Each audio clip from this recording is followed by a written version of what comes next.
Latest updates ఎప్పటికప్పుడు పొందడానికి big TV WhatsApp channel follow అవ్వండి. లింక్ డిస్క్రిప్షన్ లో ఉంది.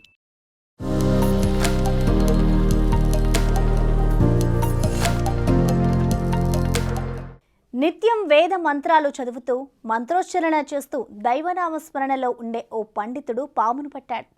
ఆపదలో ఉన్న ఆ సర్పాన్ని సంరక్షించి సపర్యలు చేశాడు. అనంతరం అటవీ శాఖ అధికారులకు అప్పగించాడు. ఏంటా పాము, ఎవరా పండితుడు, ఇప్పుడు చూద్దాం.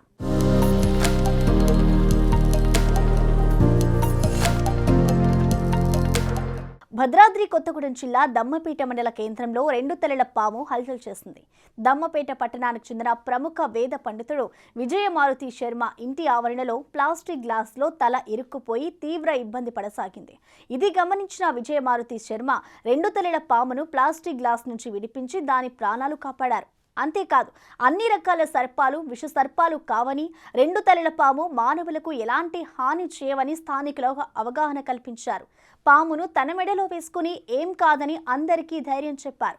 అనంతరం దమ్మపేట ఫారెస్ట్ రేంజ్ కార్యాలయ సిబ్బందికి సమాచారం అందించి వారికి పామును అప్పగించారు. ఏది ఏమైనా పండితుడు పామును కాపాడడం స్థానికంగా చర్చనీయాంశమైంది.